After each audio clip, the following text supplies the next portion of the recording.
আপনি কি জানেন ভগবান রামের কিভাবে মৃত্যু হয়েছিল? এই ঘটনাটা এতটাই রহস্য যে অনেকে আজও সেটা জানে না। পুরনো কাহিনী অনুসারে একদিন ভগবান হনুমান অযোধ্যায় ছিলেন না, আর ঠিক সেই সুযোগেই যমরাজ এক ঋষির রূপ ধরে অযোধ্যায় আসেন এবং ভগবান রামের সাথে দেখা করার ইচ্ছে প্রকাশ করেন। যমরাজ ভগবান রামের কাছে একটি শর্ত রাখেন, আমাদের কথার মাঝখানে কেউ যেন না আসে, আর যদি কেউ চলে আসে তাকে মৃত্যুদণ্ড দিতে হবে। ভগবান রাম সম্মতি দেন এবং লক্ষণকে কক্ষের বাইরে পাহারা দিতে বলেন।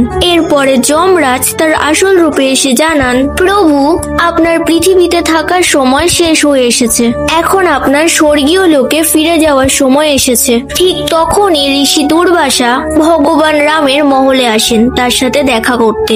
লক্ষণ তাকে ভগবান রামের সাথে দেখা করতে বাধা দিলে ঋষি দুর্বাসা ভগবান রামকে অভিশাপ দেওয়ার হুমকি দেন।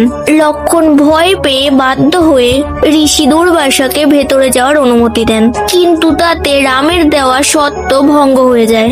এই কারণে ভগবান রাম লক্ষণকে মৃত্যুদণ্ডের আদেশ দেন, যা লক্ষণ নিজের প্রাণ ত্যাগ করে পালন করে। তারপর ভগবান রামও পৃথিবীতে সব দায়িত্ব শেষ করে তার ভাইদের সঙ্গে নদীতে দেহ ত্যাগ করেন এবং স্বর্গের যাত্রা শুরু করেন। আপনিও যদি ভগবান রামের সত্যিকারের ভক্ত হন তাহলে কমেন্টে লিখুন জয় শ্রীরাম।